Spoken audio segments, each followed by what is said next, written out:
Hello, everyone. Thank you for being here today. Before I start my prepared remarks, I would like to inform everyone this was just released per the Phoenix Police Department, Form 4. The accused has been charged with sexual assault F2 as well as kidnap F2.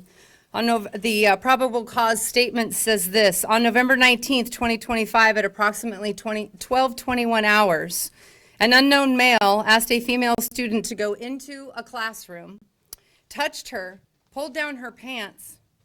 The victim, a 10-year-old female, participated in a dedicated forensic interview at Child Help Children's Center at approximately 1500 hours. The victim disclosed that an unknown black male was on school campus and told her that he was a doctor who needed to perform tests. The defendant took the victim into an empty classroom, sat her on the floor, pulled her pants down, and performed oral sex on the 10-year-old little girl. The defendant attempted to pull down his own pants, and the victim pushed him, telling him to stop. Senator Werner, please come join us.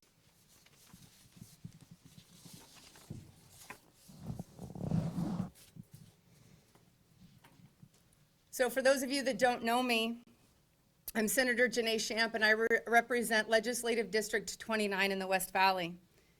To the media, lawmakers, and every Arizonan watching, this is not just another press conference. This is a pivotal moment because today we're confronting a system that failed to do the one thing that it is tasked with, and that is to protect our children. I'm going to be blunt because, quite frankly, sugarcoating is how we got here. The system failed. And when a child pays the price, excuses are not acceptable. We are dealing with a convicted sex offender, someone who broke probation again and again and again, who snuck into an elementary school and is now accused of sexually assaulting a 10-year-old little girl. This individual had already been convicted in 2021 for sexually assaulting a 16-year-old with autism. He was assigned only a level 2 registered sex offender at the time. This is all while being on probation, federal probation, where he was offered a plea deal from the Maricopa County Attorney's Office, probation for the lowest possible charges, a gentle tap on the wrist, given to a child predator who pled guilty to sexual conduct with a minor and who was allegedly involved with human smuggling across our southern border. Since 2021, he violated probation 4 times. 4 times he showed us exactly who he was. 4 times the system looked away. 4 times the public was told, he'll be fine. And then just days after being reinstated to the intensive probation supervision for his 4th violation, he was able to sneak into a school building, undetected, unchecked, unchallenged, where he pretended to be a doctor and allegedly lured this 10-year-old little girl into an empty classroom. That little girl, God bless her, if she ever feels safe again. His home was 2.1 miles from that campus. This was not an accident. This was not unpredictable. This was the result of a justice system that had forgotten its first duty: public safety before offender sympathy.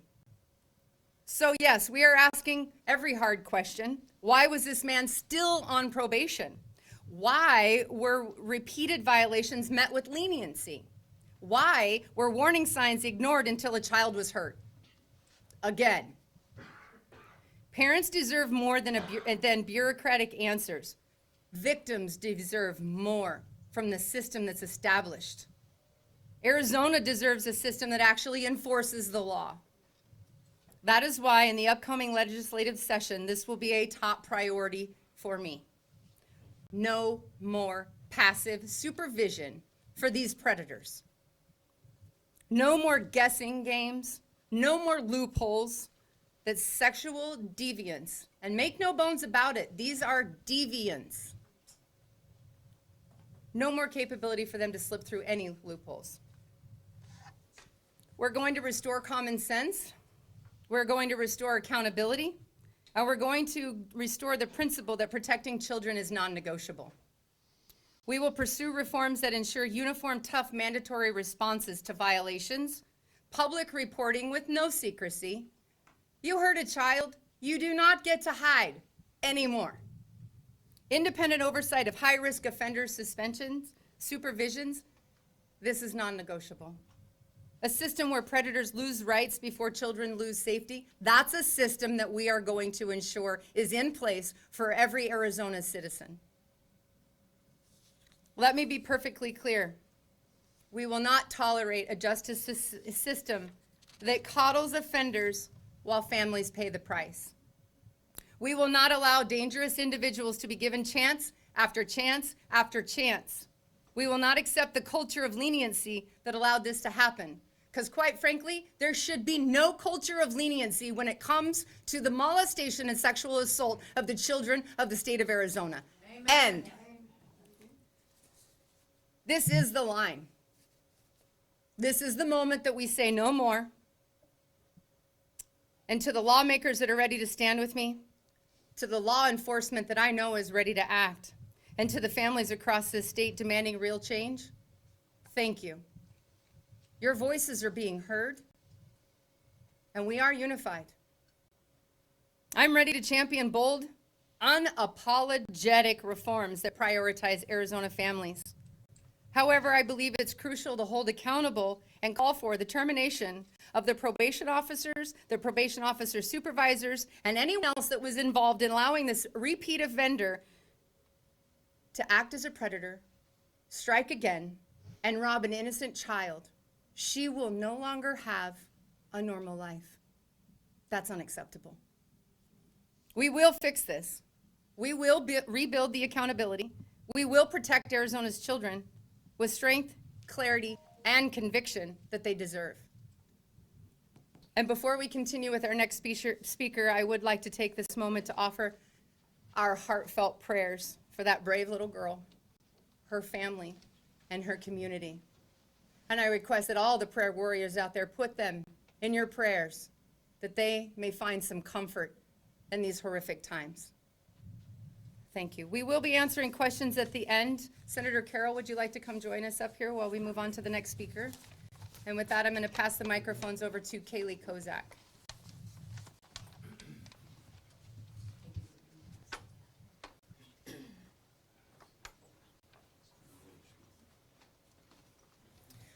My name is Kaylee Kozak. I am most notably known for being the namesake of Kaylee's Law, which originated in Arizona. I stand here today completely shattered by the systematic failures that allowed an innocent little girl to be violated.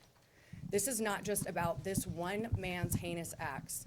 It is about the system that failed over and over and over again. This man, a Liberian citizen who was granted permanent residency in the United States, has been charged with some of the most heinous crimes, both federally and locally. He has served minimal time behind bars due to plea deals with lesser charges and has been able to get away with continuous violations while on probation. Days after his most recent release for violating probation, he bypassed safety measures at a Phoenix elementary school and gained access to a 10-year-old girl. He committed unspeakable acts, and as the senator said, her life will never be the same. You all have asked, how did this happen? It happened because the system has allowed it. This could have been prevented in 2019 if federal prosecutors had pursued the human trafficking charge and actually deported him. It could have been prevented in 2021 if the Maricopa County Attorney's Office hadn't reduced his charges. Instead, they gave him less jail time and more probation time, which in this state is a complete joke. Under ARS 12270, it appears that probation departments are financially incentivized to keep offenders out of prison. They define their own success metrics, and oversight from the Board of Supervisors is only periodic, whatever periodic means. By ignoring this offender's repeated violations, the probation department received taxpayer dollars for keeping him out of prison, all while contradicting their mission to enhance community safety through service, accountability, and influencing change. This corruption runs deep. Officials who claim to be tough on crime in Arizona are the same exact ones allowing plea deals that minimize the severity of these crimes and put our communities in danger. They promise things like lifetime probation, but then probation is the very first in line to support offenders in getting off. Why? Because it benefits their metrics and their funding. This is unacceptable, it's inexcusable, and it's disgusting. We don't need to ask how this happened. We know. From the first conviction in 2019 to the unlocked school door, every failure between this system has failed. And an innocent 10-year-old girl paid the price. She went to school that morning and her parents got a phone call, a devastating phone call. And she will forever be impacted by what has happened to her because of these failures. To the family whose lives have been forever changed, I am so deeply sorry. As a victim of childhood sexual abuse, who was also assaulted on school grounds, my heart aches for you and for your precious daughter who did not deserve this. The system does not prioritize victims, and it never has. 20 years later, I am still fighting the exact system that they are now entering. Against probation, against my abuser, and against the lies that I was told when I was a child. I say this to this family because I need you to know that I am not only fighting for myself, but I am also now fighting for your precious little girl. I will do everything that I can to ensure that she never has to endure any more pain than she has already suffered at the hands of these inexcusable failures. If you see this, know that I'm here for you, and I am available to help you with anything that you may need. This is bigger than this one specific case. This is about a system that has failed victims and Arizonans for far too long. Today, we are demanding transparency, accountability, and change. And to anyone who has suffered at the hands of this flawed system, know that we are here fighting for you, and we will never stop fighting for you because you still matter. Thank you for the opportunity, and I will be happy to take questions after. Representative Wen, would you like to? Thank you. Good afternoon. My name is Kwang Nguyen, Legislative District 1, also Chairman of Judiciary Committee. Arizona's current sex offender probation system is too often inconsistent, under-supervised, and ill-equipped to protect the public.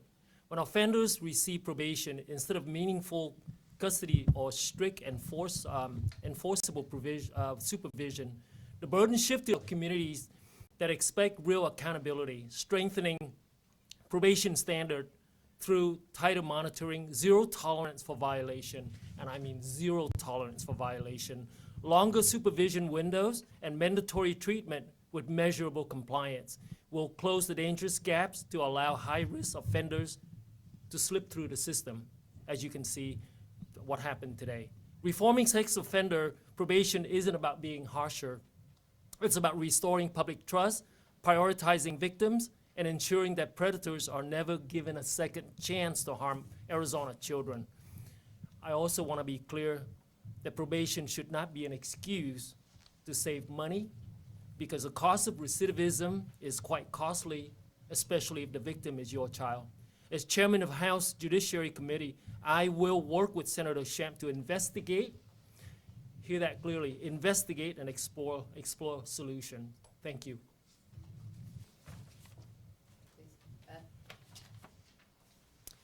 Beth Goulden, as many of you know, I retired from the Maricopa County Adult Probation Department 3 years ago. Thank you, Senator Shamp, for inviting me to speak today. I began working in probation shortly after high school. While in college at ASU, my job was interviewing individuals who were awaiting sentencing and working closely with senior probation officers at the time who spent years in the field. And it was during that time I fell in love with this profession. For me, probation was the perfect blend of law enforcement and social work. And what I learned over 24 years is that you cannot be effective in this field without both. You must be ready every day to balance accountability and rehabilitation. After college, I was promoted again, and my first caseload as a probation officer was supervising 60 to 70 individuals convicted of sex crimes, rape, child molestation, voyeurism, bestiality, you name it. What kept me up at night wasn't the crimes themselves, it was the fear of missing something that could lead to another victim being created. That fear is what made me work harder than I ever had, because when you supervise high-risk offenders, you carry the safety of the community with you every day. I believe in rehabilitation. People can change, not everyone, but they can change when they are supervised, supported, and held accountable. Ignoring behavior is not compassion, it's negligence. I have had individuals thank me for sending them back to prison because they knew if they were allowed to remain in the community, they would continue to harm others. Accountability is a part of rehabilitation and evidence-based practices. When I started in this field, probation here in Arizona was proactive. Officers were encouraged to be in the field, meeting with clients, talking to families, coordinating with treatment, and addressing risk before it turned to harm. Over the years, that changed. The people stopped being the priority, the numbers did. Instead of enforcing violations, officers and supervisors were discouraged from filing petitions because it made the stats look bad. And today we're here because the system failed again. This time it failed a 10-year-old girl, and my heart is with her and her family. No one on sex offender probation should be allowed to miss months of treatment and repeatedly violate conditions. Probation is a suspended sentence and a privilege, not a right. If we want transparency, then we need to start measuring success the right way, not by how many people complete probation, because probation itself controls that outcome. We need to measure recidivism, 1 year, 3 years, 5 years, 10 years after discharge. That tells us whether the system is protecting Arizona families.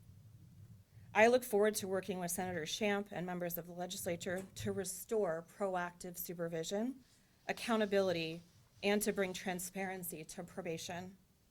And Arizona families deserve nothing less. Thank you. All right, we'll take questions of any of the four speakers. I don't know if, Kim, you want to call people out, or if you guys just want to raise your hand and I'll point to you. What I'm wondering is, what can the legislature do on this issue? Probation is in the courts, the judicial branch. You guys are the executive branch. What can you do legislatively this next session to address that? Is there any talk of bringing it under your branch? Thank you for that question. It's a great question. When we're talking about moving, that's a bigger issue. You know, there's this, I'm trying to find the, here it is. You know, Kaylee spoke to it. There's very specific in, under, let's see, this is 12-270 ARS. It looks like it is J. Each county board of supervisors shall periodically is not a word that should ever be in law as far as statutes, as far as I'm concerned. We don't use periodically in healthcare. I don't know why we would use it in law. If it's not defined, it's not done, right? So that's the first place that I'm going to start. I've already reached out to the Board of Supervisors, already have meetings set up. That is definitely a route we're going to go. But we're also going to spend the time to really kind of dive in and break it down. We have the Sex Offender Management Board created, which Beth is the chairwoman of. Thank you to Senator Shauna Bullock for creating that and fighting so hard for the last 2 sessions, because these laws need overhauled completely. As we started making changes, it became very apparent that it's patchworked.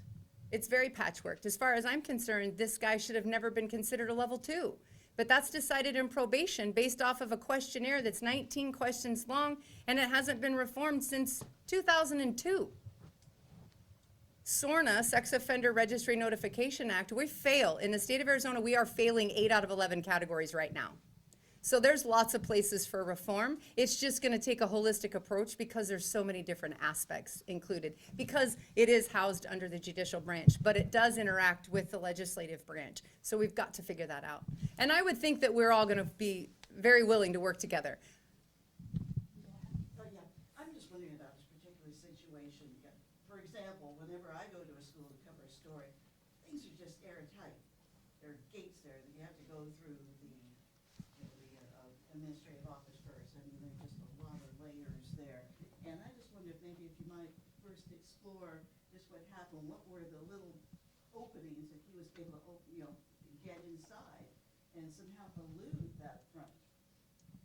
So I actually would like to spend the time on the large gaping loopholes these guys are walking through versus going after one individual human being that forgot to lock a door. Is that the way it was? It was a door that was left unlocked. It wasn't supposed to be unlocked. A tardy child went through it. He snuck in behind. How are we going to hold one individual human being responsible when our system has created this problem? He should have never been on the streets. He shouldn't have been a level 2 in the first place. He shouldn't have been able to be released. He was released 4 days before he assaulted this little girl. 4 days. He has a massive history. I want to know why he was considered level 2 and allowed to have probation in the first place. And then what does intensive probation mean? Obviously, he was not being supervised intensely. He lived 2.1 miles away from a school he attended earlier in his life. If that doesn't give him the capability to know his surroundings, I don't know what does. That's where the blame needs to be. Any additional questions? I appreciate everyone in this room today. We have got a war going on, a war of innocence. And one thing that I look at, and I've talked at many different locations, and I've felt that this is something that we might, on a street level, fathers, men, need to be active in the school systems, to be there on property, to be trading off, rotating in and out, to be able to be hands-on on campus, armed and ready, trained, established. And I think that and we want to be able to bow down to your work. And thank you so much for what we can do. Legislate to where we as the fathers, I don't have any school-age children any longer, but that don't mean anything. Amen. Yeah. Being as a prayer warrior, we need to establish that premise back in America. I don't disagree with you, sir. Thank you for saying that. I do believe that we need to, our community, we need more community, less government. That is what I believe personally. But in this instance, the protection of our children has placed on the government. Our job in the government is to provide infrastructure and to protect our citizens. We are failing in this category immensely. And I don't disagree. And that is definitely something that we're going to talk about, how we can help do that.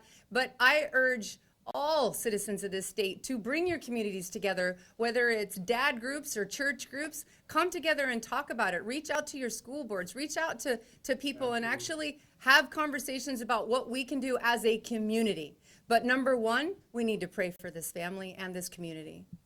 Thank you very much for your question. Yes, sir. Question. You spoke about, obviously individuals like this, repeat sex offenders, shouldn't be on the streets as it is. But in this case specifically, a lot of these parents in this district and at this school, specifically that I talked to, they drop their kids off at school to be safe. So I know we don't want to speak, or you don't want to speak about, one person getting in, but school safety in general, parents want to drop their kids off at school in the morning and know that they're protected there. Well, you're right. As long as we continue to have a society that allows for this kind of deviant behavior because we don't act as aggressively as we should, absolutely, the school is the last defense for safety. I'm the kid that went to school for safety. That was my safe place. It's horrific that this happened, but one individual human being making a mistake, we're not going after that one individual human being. I'm here to call for system reform so that if someone does, a human individual makes a mistake, there isn't a child who suffers the rest of her life from that. So the onus is on the system itself. Amen. Yes, sir. So can the legislature address mandatory minimum jail time or penalties specific things that can be addressed? Absolutely. Those are things that we've been addressing. Kaylee and I and Beth and actually all three of us. I don't know if you've heard about dangerous crimes against children, and this man will be charged under that. I don't know if you've heard about the natural life in prison for anyone that causes bodily injury to someone 12, a child 12 or under. Like, we are working. It's slow going, unfortunately, and this case has proven that the time for slow work is over. We all need to come together, and this needs to be reformed, and reformed now. Another child should not be hurt because of this system. Senator Shamp, Kaylee wanted to add something. Please. Thank you for your question, and I'm confident in saying that Beth and I are on the same page about this. We can have mandatory minimums all day long. If our prosecutors who are telling the communities, we have harsh penalties on the books, we have good laws in place, are allowing these types of people to plead down to lesser charges, those laws mean nothing. So please understand that when you hear these things or you go read a statute, that the prosecutors have the authority to plead these cases down. They can plead them down to attempted, they can plead them down to lesser felonies. And that is what, when the mandatory minimums go out the window, because that original charge that had a mandatory minimum of 20 years, for example, it's now no longer relevant and no longer something that can happen because they have allowed these offenders to plead down so drastically. And then they give them probation to make it sound like they're actually doing something, and then they help them to get off probation. So just in your experience, what are you seeing? Are they saying that they're overwhelmed by the number of cases that they have, and that's why they're pleading? Is that an acceptable excuse? Of course not, but I'm just wondering what you're hearing from prosecutors and the county attorney's office as to why they're playing down so many of these cases. I don't think, I don't know, I can't speak for you, Kaylee, but I don't think that there is an excuse. There's not an excuse that you can justify that this is happening, because it's not like it's one time. What about the hiker who was raped and murdered last year? What about Tyler, Officer Movado? These criminals are on the street and they are raping, murdering, shooting our police officers. We have a systemic problem. This isn't just one time. This just happens to be a 10-year-old little girl in school. So, you know, there's a lot of things that people don't understand. Did you know that you can, they can plead to lifetime probation, and after a certain period of time, every third Friday of the month, they can go down to Superior Court and they can make a plea to have it lifted. So someone who actually accepted a lifetime probation as part of their plea, 8-9 years later, scot-free. And for those that don't reform, they reoffend.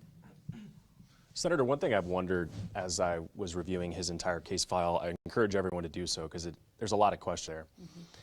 Have you asked yourself, what's the point of having probation conditions if you're not going to follow them? Namely, go to mental health counseling, go to sexual counseling, not own a smartphone, not contact the victim you just previously sexually assaulted. What's the point? What Have is you the asked point? yourself that? Oh, yes, actually, in a very loud voice with a lot of words I can't use in this room. What is the point? You're right, because this guy, 22 times he didn't show up for mandatory therapy. He had a smartphone. He was why is this okay? Why was he let out of jail and allowed to even walk the streets in our communities to be able to do this to this little girl? It's a great question, but I mean, I want to know the answers. I can ask questions all day long. I want to know what the answers are. What is probation going to do about it? What is the district attorney going to do about it? What are we going to do legislatively to come together and fix this problem? Because not one more child, not one more on my watch. This is absolutely reprehensible. Any additional questions? Yes, ma'am. Senator, you had 3 bills around these topics become law over the past 2 legislative sessions. Do you see future success in the next session? Do I feel, for the sake of our children, God, I hope so. I'm not ever going to stop fighting this fight. I mean, any of you that have seen any of my videos or posts, I am here to make pedophiles' lives hell, and I will make no apologies for it. Thank you. Thank you all for coming out. I appreciate your time today, especially on such a horrific topic. Thank you.